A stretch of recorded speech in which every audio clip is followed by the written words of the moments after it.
नमस्कार। पॉलिटी में नगर पालिका पढ़ रहे हैं और नगर पालिका के अंतिमतम बिंदु पर हैं आज।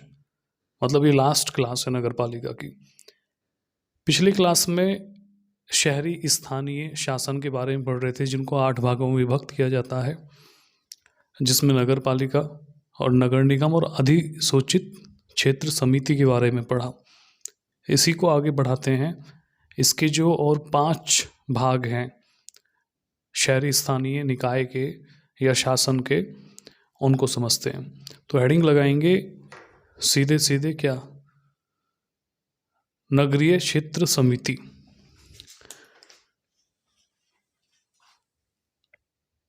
उससे पहले हेडिंग क्या लगाएंगे? उससे पहले हेडिंग लगाएंगे शहरी स्थानीय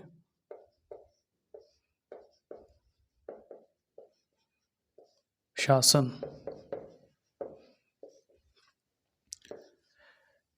शहरी स्थानीय शासन 8 भागों में विभक्त था।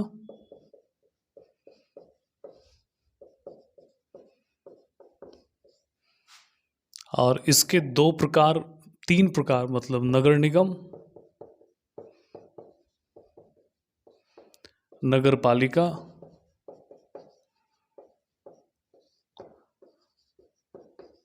और अधिसूचित क्षेत्र समिति, हमने पढ़ लिया।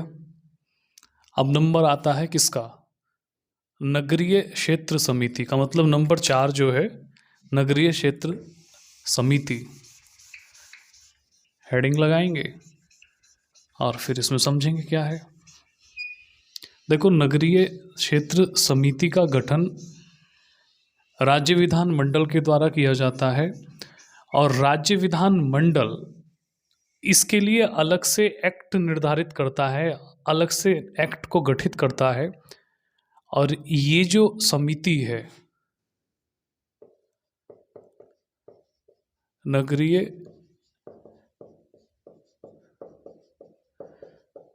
क्षेत्र समिति, इसको गठित किया जाता है प्रगतिशील कस्बों और शहरों के लिए। तो इसमें क्या लिखेंगे? इसका गठन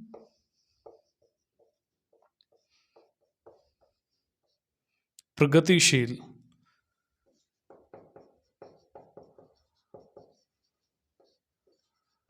कस्बों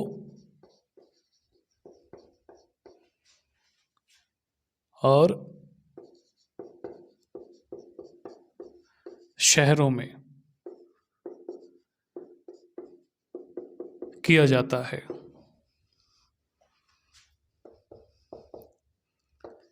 इसे राज्य विधान मंडल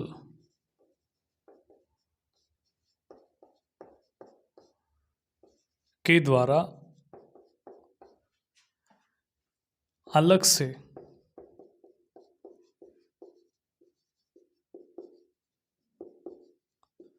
अधिनियम बनाकर गठित किया जाता है।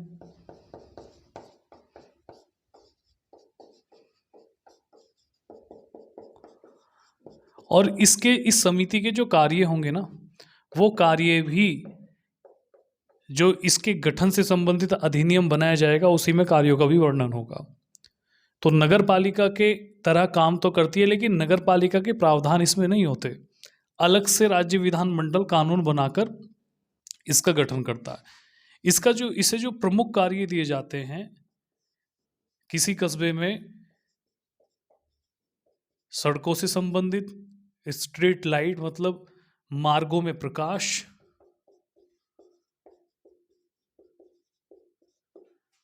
जल निकासी,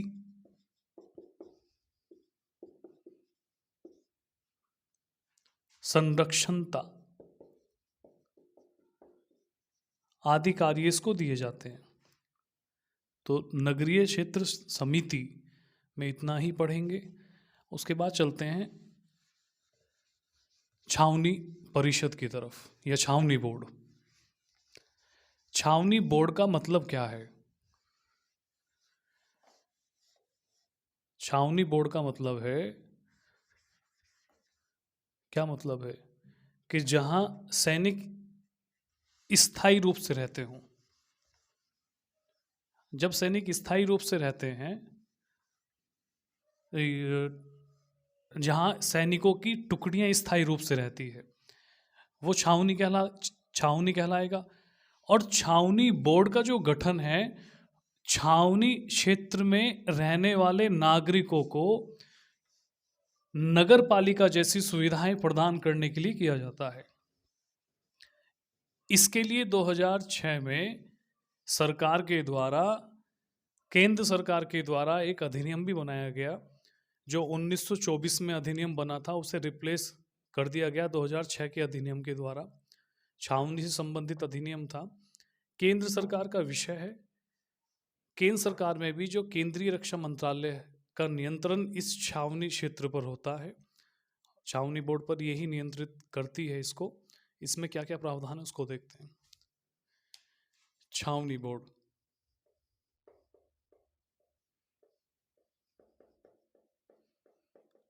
सबसे पहले तो छावनी का मतलब क्या है? छावनी का मतलब है, या छावनी क्षेत्र का मतलब है जिस क्षेत्र में सैन्य टुकड़ियां स्थायी रूप से रहती हो।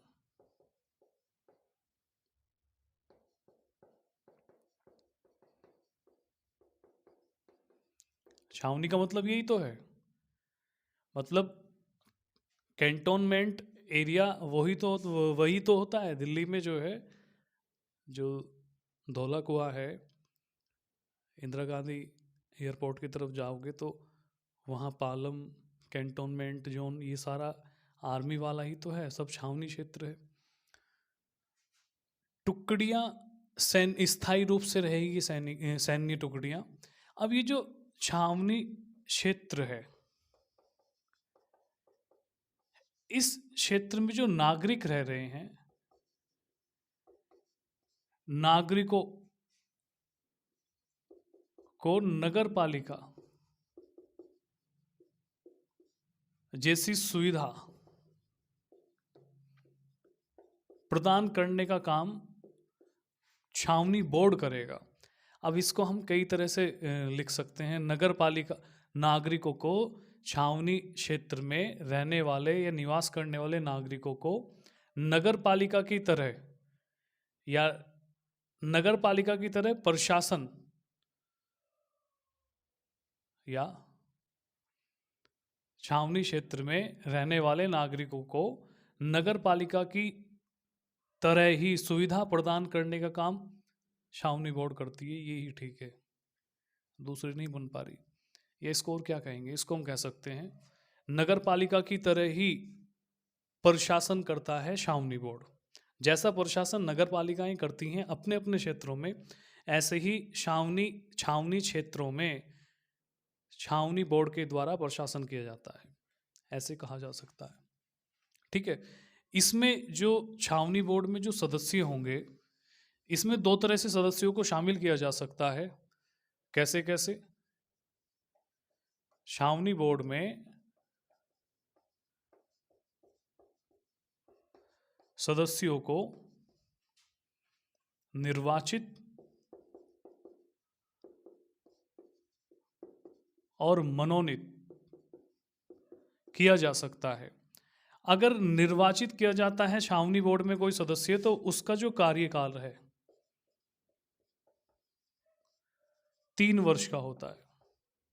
और अगर किसी व्यक्ति को, सदस्य को मनोनीत किया जाता है, तो ये अपने पद पर बने रहते हैं लंबे समय तक, कोई समय सीमा है नहीं। ठीक है।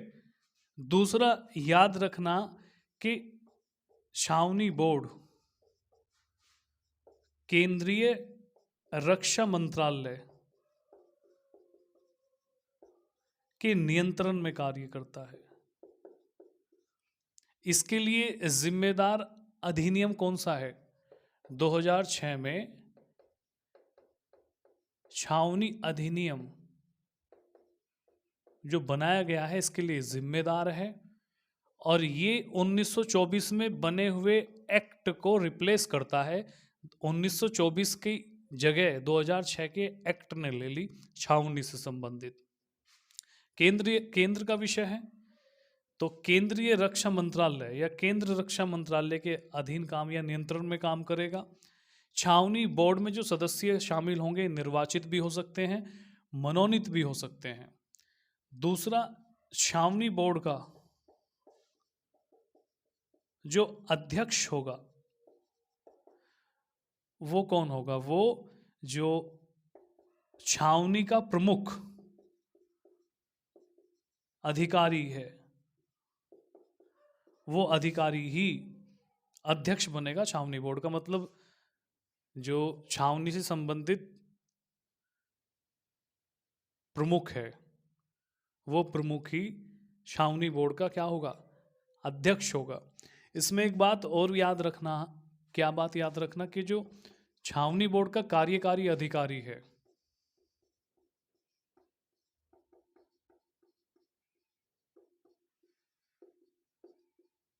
कार्यकारी अधिकारी,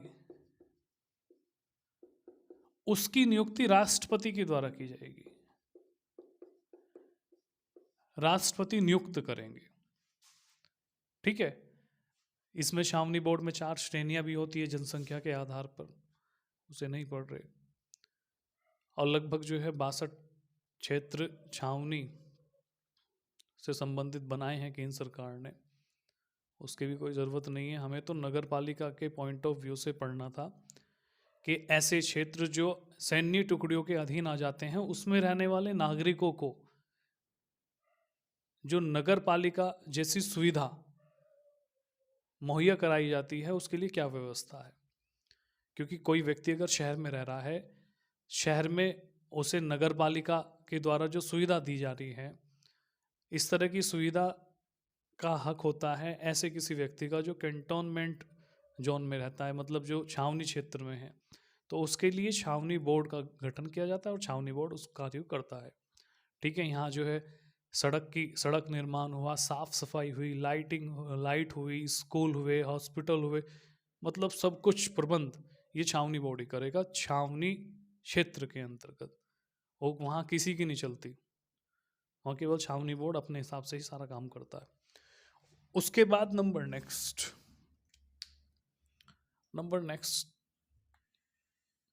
टाउनशिप पढ़ लेते हैं, मतलब नगरीय क्षेत्र।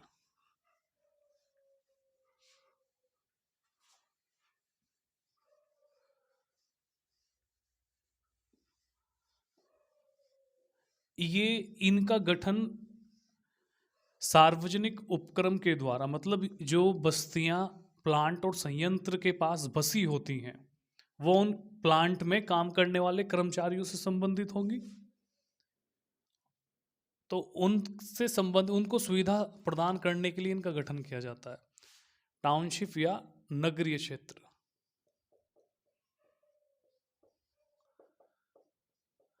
नगरीय क्षेत्र में क्या लिखेंगे कि संयंत्रों या प्लांटों के निकट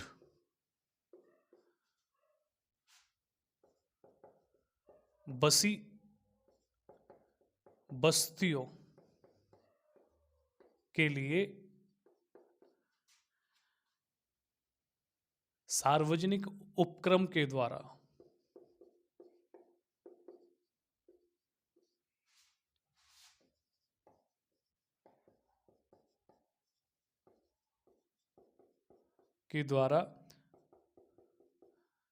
नगरीय क्षेत्र का गठन किया जाता है। और इसका उद्देश्य क्या है? इसका उद्देश्य है जो इनके कर्मचारी और श्रमिक हैं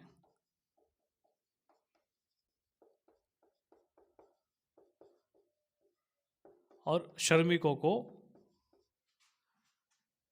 नगर पालिका जैसी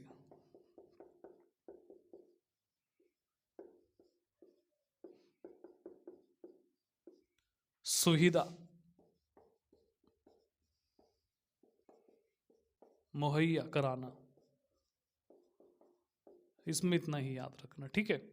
इसका मतलब क्या है? इसका मतलब यह है कि कोई प्लांट, कोई बड़ा संयंत्र, उसके पास बसने वाली बस्तियां उन बस्तियों के लिए जो सार्वजनिक उपक्रम होते हैं, जिनके प्लांट हैं, संयंत्र है, वो अपने कर्मचारियों के लिए, उस बस्ती में जो उनके कर्मचारी हैं उनके लिए कुछ सुविधा प्रदान करने के लिए, प्रशासन से संबंधित कार्य करने के लिए वो नगरीय या टाउनशिप का निर्माण करते हैं और सारे काम जो है अपने हिसाब से वो करते हैं इसमें। ये जो है नगर पालिका से बाहर की बात हो जाती है। ठीक है, नंबर नेक्स्ट,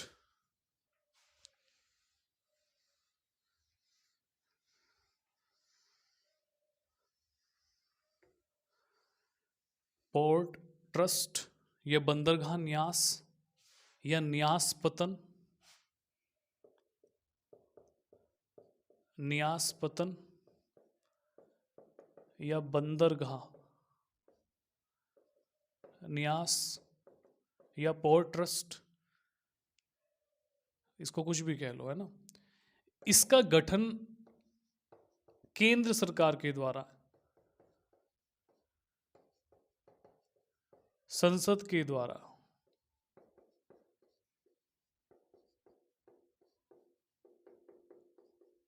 किया जाता है।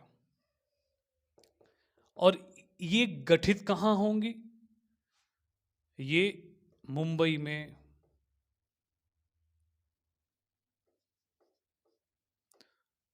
और कहाँ, चेन्नई में, कोलकाता जैसे क्षेत्रों में जहां बंदरगाह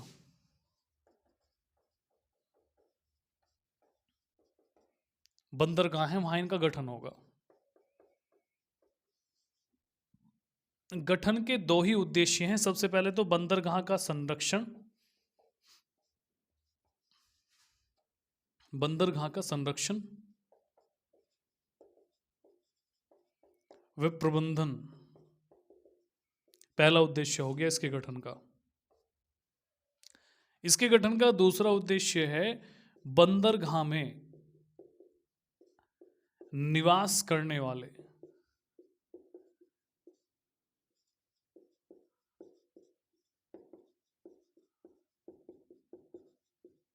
नागरिकों को सुविधा प्रदान करना। ठीक है, तो ये दो उद्देश्य से इसका गठन होगा। उसके बाद, उसके बाद क्या है? उसके बाद लास्ट, स्पेशल पर्पज एजेंसी या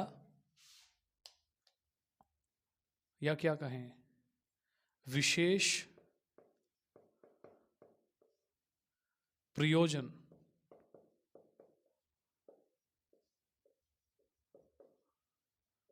अधिकरण।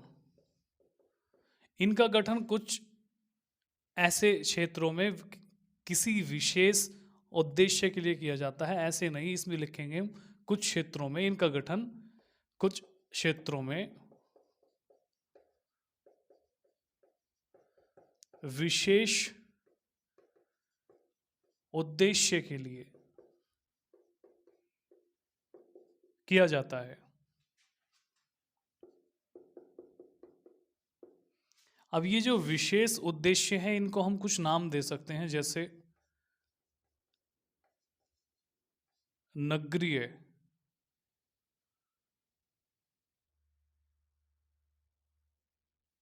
क्या नाम दे,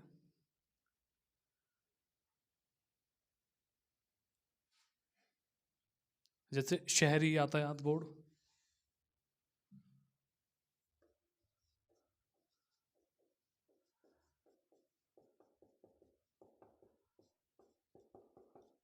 विद्युत आपूर्ति बोर्ड,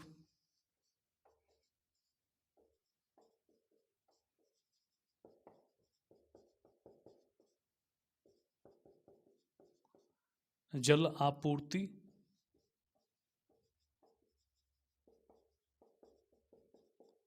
तथा मल निकास बोर्ड,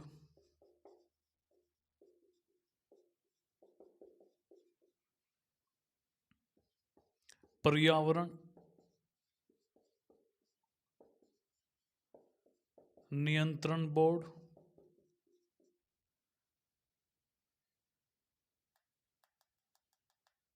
और क्या है,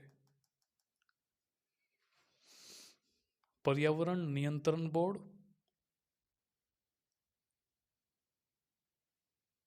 और क्या है, नगरीय विकास न्यास और शहरी विकास बोर्ड या प्राधिकरण, और क्या बच जाता है, आवासीय बोर्ड,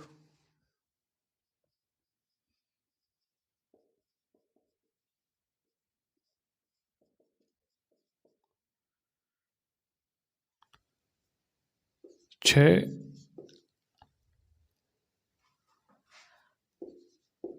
शहरी सुधार प्राधिकरण, और जो सात है वो क्या है, नगरीय सुधार न्यास। तो इस तरह से हमारा विशेष प्रयोजन अधिकरण भी समाप्त हो जाता है। और ये जो हमारा टॉपिक था, ये नगर पालिका खत्म हो जाता है। नगर पालिका टॉपिक खत्म होता है किसके साथ, शहरी स्थानीय शासन के साथ। शहरी स्थानीय शासन को 8 भागों में पढ़ा हमने। सबसे पहला जो पढ़ा था वो नगर निगम है, नगर पालिका, फिर अधिसूचित क्षेत्र समिति, नगरीय क्षेत्र समिति, नगरीय क्षेत्र, छावनी बोर्ड, बंदरगाह न्यास, विशेष प्रयोजन एजेंसियां। यह 8 प्रकार जो है हमने शहरी स्थानीय शासन के पढ़े। 8 की अलग अलग विशेषता है जो आज की क्लास हमने पढ़ी थी, जिसमें सबसे पहले नगरीय क्षेत्र समिति को पढ़ा। इसका गठन संसद के द्वारा, राज्य विधानमंडल के द्वारा, हाँ, जो नगरीय क्षेत्र समिति है, नगरीय क्षेत्र समिति का गठन राज्य विधानमंडल एक्ट बनाकर, एक अधिनियम बनाकर करेंगे, और इस अधिनियम में इनके कार्य भी होंगे। इनका गठन कहाँ होगा, जो प्रगतिशील कस्बे हैं, शहर हैं, उन कस्बों और शहरों में इनका गठन होगा। इनका काम क्या होगा, ड्रेनेज सिस्टम तैयार करना, मतलब जल निकासी की व्यवस्था करना, सड़कों से संबंधित कार्य करना, स्ट्रीट लाइट मार्गों में प्रकाश की व्यवस्था करना, संरक्षणता जैसे कार्य ये करेगा। उसके बाद बात करते हैं टाउनशिप की। तो टाउनशिप या नगरीय क्षेत्र जो है ये गठित होते हैं जहाँ बड़े बड़े संयंत्र और प्लांट होते हैं। अब नगरीय क्षेत्रों को जो सार्वजनिक उपक्रम है उनके द्वारा गठित किया जाएगा, और वो अपने कर्मचारी और श्रमिकों को कुछ सुविधा मुहैया कराने के लिए ही इसका गठन करते हैं। फिर बात करते हैं छावनी बोर्ड की। छावनी क्षेत्र का मतलब होता है जहाँ सैन्य टुकड़ियाँ स्थायी रूप से रहती हों। अब इस छावनी क्षेत्र में जो नागरिक रह रहे हैं उनको सुविधा देने के लिए, जैसी नगर पालिका अपने क्षेत्राधिकार में आने वाले क्षेत्र में जो सुविधा मुहैया कराती है नागरिकों को, ऐसे ही छावनी क्षेत्र में आने वाले नागरिक को सुविधा प्रदान करने का काम होगा छावनी बोर्ड का। छावनी बोर्ड सड़कों पे काम करती है, स्वास्थ्य से संबंधित काम करती है, हॉस्पिटल बनाएगी, शिक्षा संबंधित काम करेगी, स्कूल खोलेगी, स्कूल स्थापित करेगी, मतलब तमाम वही काम जैसे नगर पालिका करती है। छावनी बोर्ड के जो अध्यक्ष होंगे, छावनी के जो प्रमुख अधिकारी हैं वो अध्यक्ष होंगे। छावनी में जो सदस्य जाएंगे, निर्वाचित और मनोनीत दोनों प्रकार के सदस्य जाते हैं। निर्वाचित सदस्य कार्यकाल 3 वर्ष होगा, जो मनोनीत सदस्य हैं वो लंबे समय तक रहते हैं, कोई सीमा नहीं है इसकी। छावनी बोर्ड के लिए अधिनियम बनाया गया था 2006 में, जिसने 1924 में बने अधिनियम को रिप्लेस कर दिया, उसका स्थान ले लिया। तो जिम्मेदार अधिनियम है 2006। विषय है ये केंद्र सरकार का, केंद्रीय रक्षा मंत्रालय का नियंत्रण होता है छावनी बोर्ड पर, और जो छावनी बोर्ड के कार्यकारी प्रमुख हैं या अधिकारी हैं उनकी नियुक्ति राष्ट्रपति के द्वारा होगी। छावनी बोर्ड में इतना ही पढ़ना। उसके बाद अगर बात करते हैं जो पोर्ट ट्रस्ट है या न्यास पतन है या बंदरगाह न्यास है, इसका गठन संसद के द्वारा किया जाता है। और गठन इसका संसद कहाँ करेगी, जहाँ बंदरगाह है। बंदरगाह कहाँ है, जहाँ समुद्री राज्य है या जिन राज्यों की सीमा समुद्र से लगी हुई है। तो ऐसे में जो है जो बंदरगाह न्यास है उनका गठन किया जाता है। इसके दो ही कार्य होते हैं। सबसे पहले बंदरगाहों का प्रबंधन और उनका संरक्षण, दूसरा बंदरगाह क्षेत्र में रहने वाली आबादी को कुछ सुविधा प्रदान करना। इसी तरह जो है जो अंतिम है हमारा लास्ट क्या है, विशेष प्रयोजन प्राधिकरण या एजेंसी। इनका गठन 7 तरह से हो सकता है, या इनके दायित्व होते हैं 7 प्रकार के, जिसमें अभी हमने शहरी और नगरीय सुधार बोर्ड या प्राधिकरण, शहरी यातायात बोर्ड, जल आपूर्ति मल निकास बोर्ड, पर्यावरण नियंत्रण बोर्ड, संरक्षण लिखा था, नियंत्रण लिखा था, नियंत्रण बोर्ड, ठीक है, विद्युत आपूर्ति बोर्ड, ये सब जो हैं इसमें पढ़े जाते हैं। तो हमारा टॉपिक नगर पालिका कंप्लीट हो जाता है। स्थानीय स्वशासन को हमने पढ़ लिया, अच्छी तरह से पढ़ने की कोशिश की, इसको आप अच्छे से समझना। नेक्स्ट क्लास, नेक्स्ट टॉपिक मिलते हैं। नमस्कार, धन्यवाद।